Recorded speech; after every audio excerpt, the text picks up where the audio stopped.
There are three main pillars on which we build our games: controls, camera, and character actions.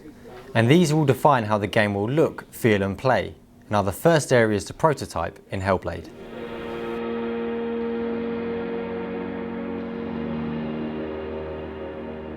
Choosing a camera view was one of the first decisions to be made on Hellblade.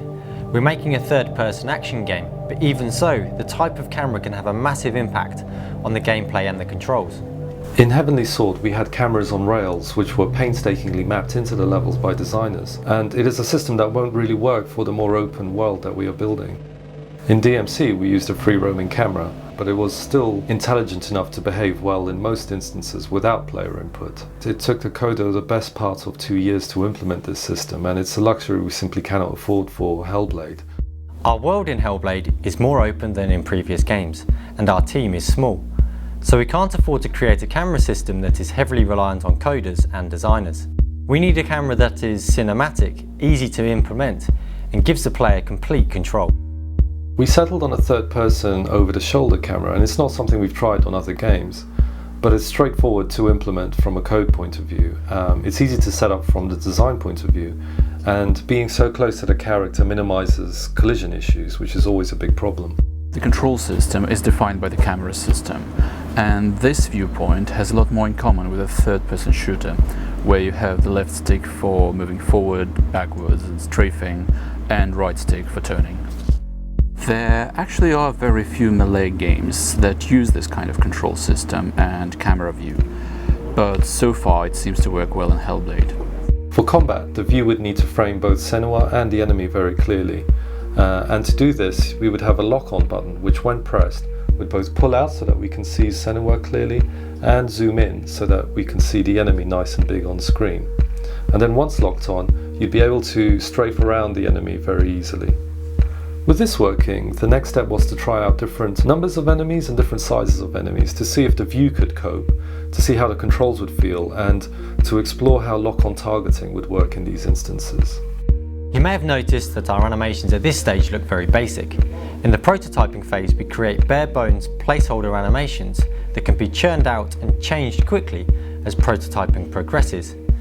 This allows us to iterate on gameplay to make it feel good before focusing on making it look good. To find the right look for the combat animations, we always do a thing called style tests on all of our games, so it's no different for Hellblade.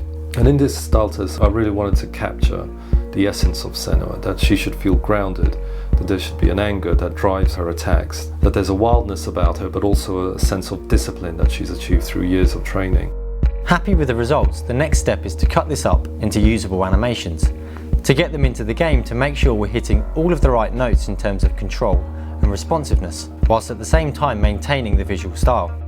So while we're using Unreal Engine 4 out of the box for the most part, combat is one area where the investment in iteration is required. Mel, one of our coders, is implementing our combat engine to do just that. The battle engine will allow us to visually create a combat system. It allows us to link together animations, reactions, pad inputs, data, and all other things like visual and sound effects.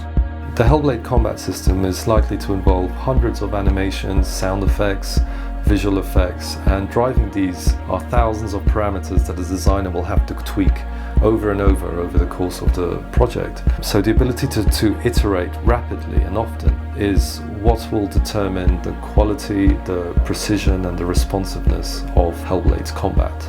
The system runs in real time, so the combat system can be developed live while the game is running. It's a system that will eventually allow designers and animators to create and expand the combat system without any code involvement. At its core, Hellblade will have a hardcore battle system, one that is entirely skill-based and one that the big AAA studios tend to shy away from in the pursuit of mass appeal.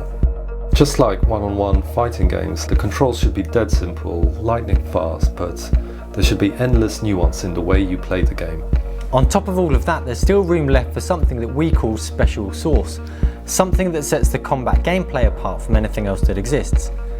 This is based on the themes that underpin the story and Senua's character, and we've already started to previs the ideas for this, which we'll be sharing in future episodes.